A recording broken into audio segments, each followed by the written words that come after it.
Welcome to the Beyond Bound Coach and AD Professional Development Series, a weekly online professional development for athletic administrators and coaches. Join us as 6 former ADs now employed by Bound and with over 100 years of combined experience discuss topics important and beneficial to ADs and coaches. Join us on this journey of professional growth. We're here to help you take your coaching and athletic administration to the next level and beyond. Good morning. Hello, everyone. Welcome to Beyond Bound, our weekly professional development for coaches, ADs, by ADs and coaches. You can tell we are a skeleton crew today of our normal self. We have people busy with different things, tulip festivals, state track, and where in the world is Scott Jarvis? I don't know that we know, but he's absent today as well. So it's just Joey and Aaron and myself. So we're going to dive right in and hope to make you better today. And that's the goal, is that you get better, we get better, and we get better together. So let's dig in. Today I want to talk about just being a builder, and I want you to think in terms of, we talked last week with Scott about, the evaluation tool and the end of the year and thinking about all those things. And I always like to think about self-evaluation. So I think as you get towards the end of the year yourself, you start thinking about ways that you can improve over the next few months before you dig back in when it gets to be August. But what are you going to do in the next few months to help yourself so you can help others as well? So it's meant to be a self-evaluation tool, but it's about building people up. I want you to think about a couple of different things. Number one, do you make other people's good days better? Do you make other people's bad days better? Or do you make other people's good days and bad days worse? Now, there may be times where, yes, all those can be true, unfortunately, but in the reality. But consistently, what do? Are you good at making people's days better, no matter what they're going through? Or do you have to step back and say, I need to check myself a little bit? My guess is you're in the top two. You make people's days better. But what can we do when we happen to make somebody's day a little bit worse than what it was because of our reaction? Just something to think about. I just always think about this. Insecure people tear others down. As you deal with people from day to day, the ones who are just hypercritical and always have an opinion, always the first ones to get their opinion in there, to me, honestly, they're insecure people. And that's just how they verbalize it, and they try to tear other people down to try and lift themselves up. That's one of the biggest things I talked with kids about, was when you'd come in with hurt feelings, whether it was my kids or, kids walk into your office, or you see them having a bad day, you see them have bad interaction, is that those people are tearing you down because they're insecure themselves. And so they're just trying to bring you down to their level. And unfortunately, that happens with adults too. But I just always try to keep that in the back of my mind. Confident people is what we want to be, but we want to build others up. And that's what we're going to talk about today. Being confident and how we can build others up. So the keys to being a builder. Aaron Stecker thought I should play Bob the Builder music in the background here. I decided not to, so you can hum that along. If you've heard that, you have kids, you have grandkids, you've heard that. So you can fill that in on your own. 4 things. Number 1, value your people. If you're a coach, we're talking about your athletes. We're talking about your assistant coaches as well, the people that you work with. If you're an athletic administrator, we're talking about your coaches, and we're talking about kids. We're talking about your fellow administrators, your fellow teachers, whatever the case might be, but value your people. 3 ways that you want to do that. Number 1 is you just believe in them. Sometimes the only thing people need is to know that somebody believes in them, and how you communicate that. The second goes right along with it, is that you just value them as people first. You value them as people. And then third, which I think sometimes gets lost, is we don't share all of the expectations that we have, either for them or for the situation or the cause that we're behind or what we're trying to do. But we need to be very clear on the expectations that we have of them. The expectations that lie in that gray area, a lot of times, that's where we get a lot of messiness. And a lot of that's on, we just have to take a look back and say, how did I communicate expectations with the people? And I think when you communicate those clearly, you're telling them that you value them, but this is what you expect of them. And this is how we're going to do it. So just some things to think about there. Secondly, value what they value. Obviously, these first two are very relationship driven, which is the basis of any successful, anything that we're going to do that's going to be successful has to have that relationship piece first. But do you value what your people value? Do you listen to them?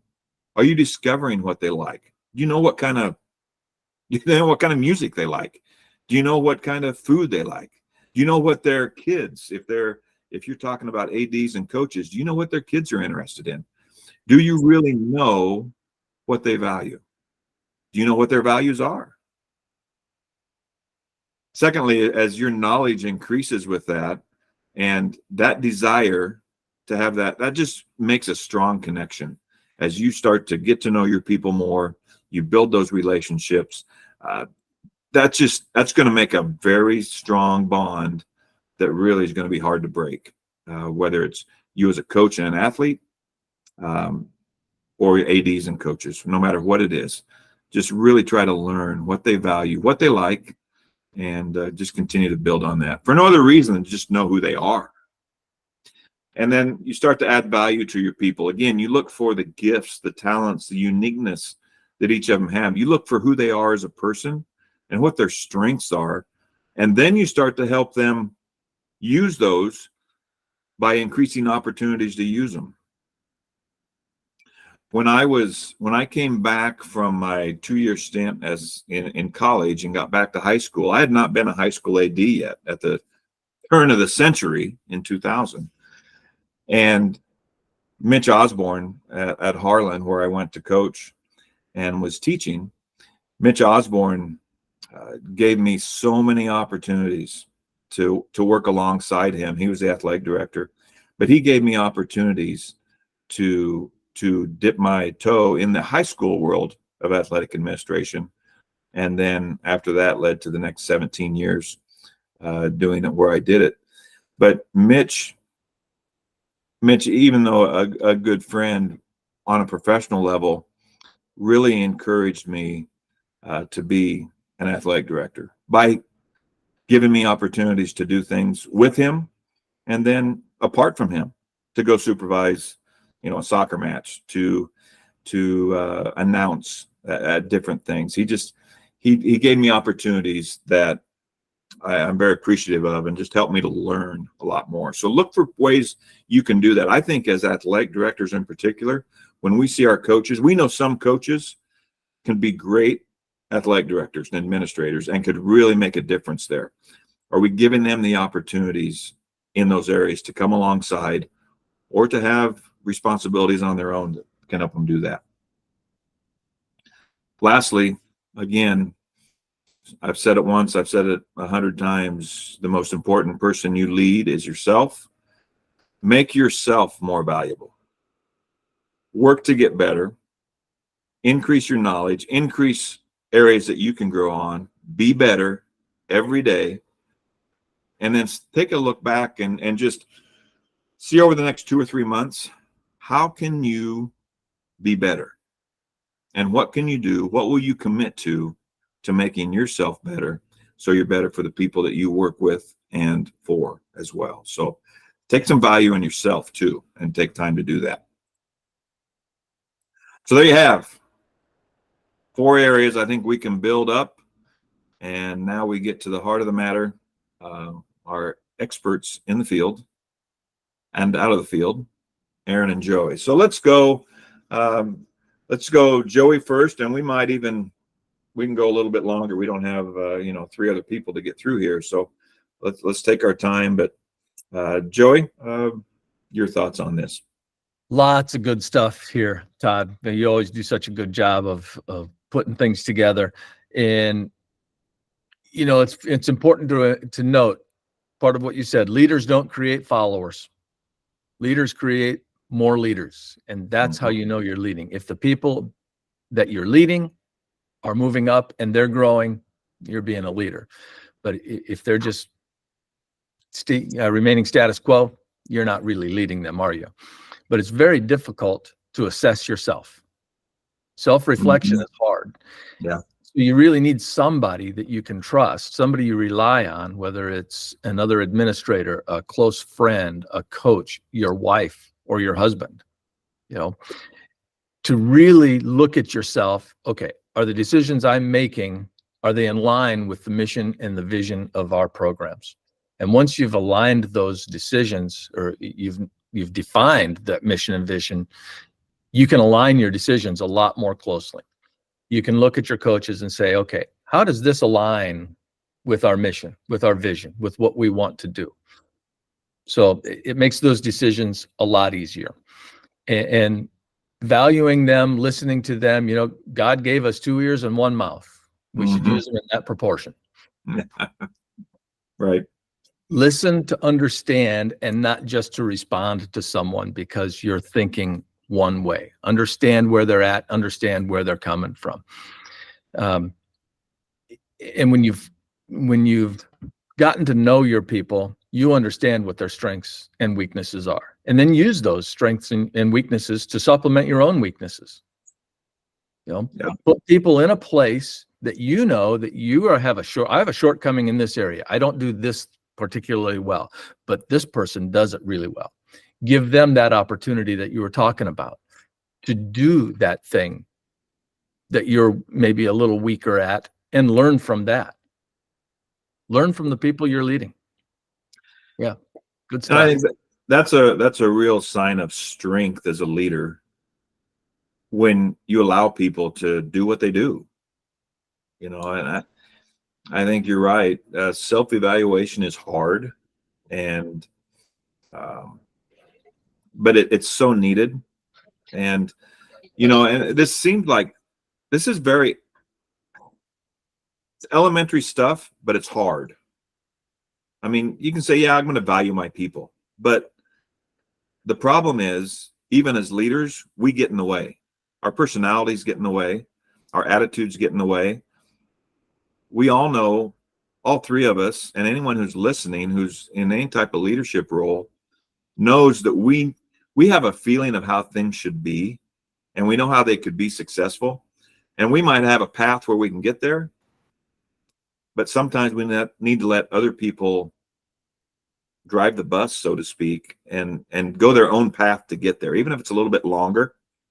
Sometimes patience and letting them do that's important. Yeah, and don't question the path that they choose to get there.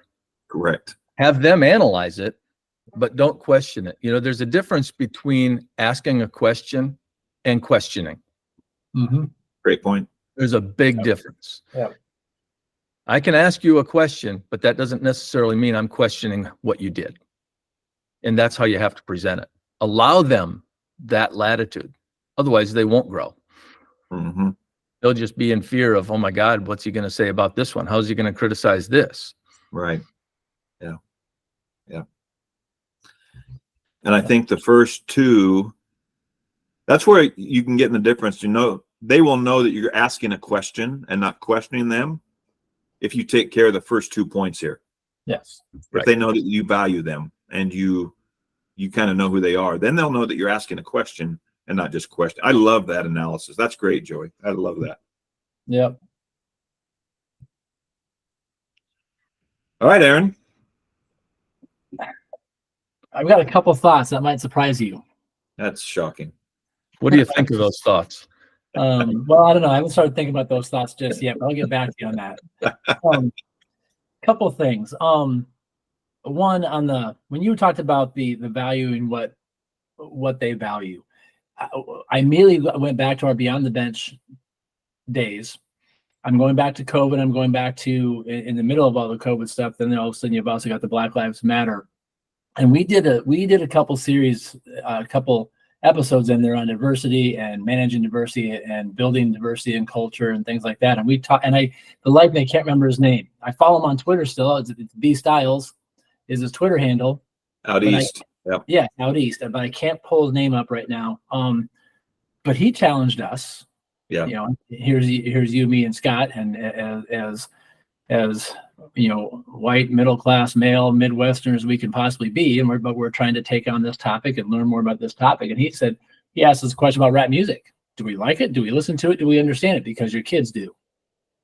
And if you want to connect with your kids, you have to value what they value, and part of that is music. And even though it's not our style of music or my taste of music, if I want to build connections and help them understand I value them and what they value, which is going to build that ironclad relationship you were talking about the earlier, Todd. Are we doing things like that? Sometimes even when it's not something we like, they value something different than I value. It's not my taste. It's not my cup of tea. But am I learning about it, discovering what they love about it so that I can better connect with them? That was one thing I thought about. That could be a challenge sometimes on that. Same thing, I was the adding value to your people part. One of my biggest weaknesses was delegation.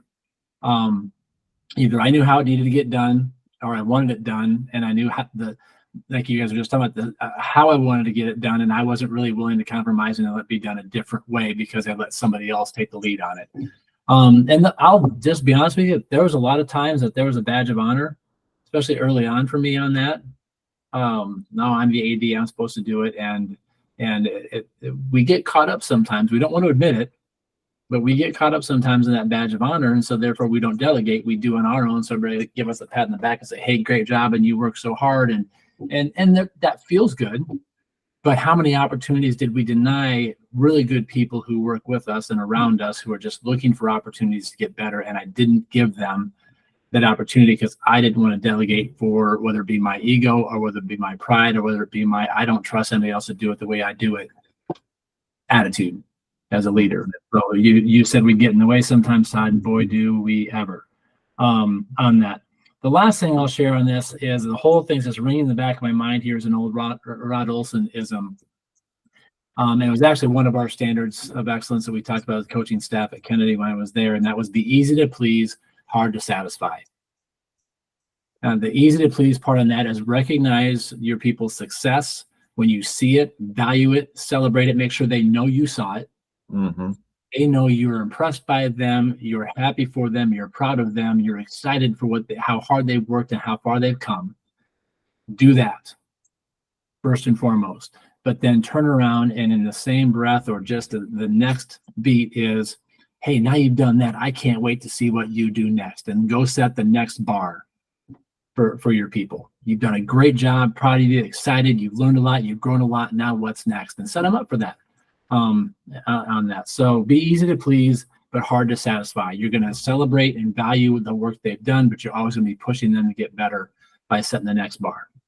So those are things I thought about. Yes, great stuff. I'm going to ask you just each one question off the cuff. You said easy to please, hard to satisfy. Just let's talk about celebrating things you did for coaches. One thing you did for your coaches to help celebrate them.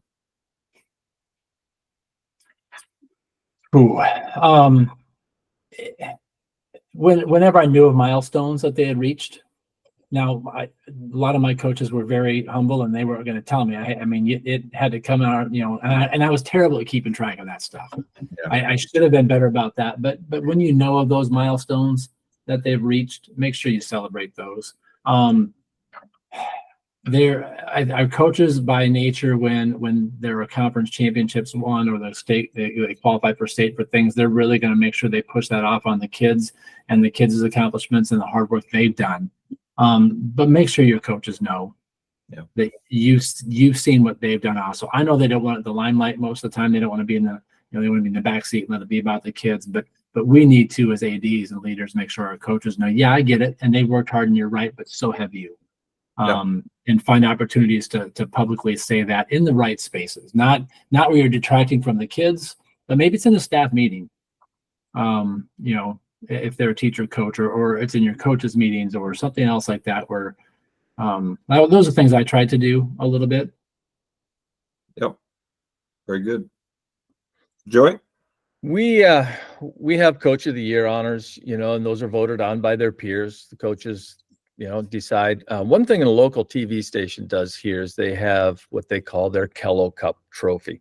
They assign point values to championships, second place finishes, third place finishes, and then the school that scores the most points wins their big school-wide trophy, and they would present it at the homecoming pep rally the following year.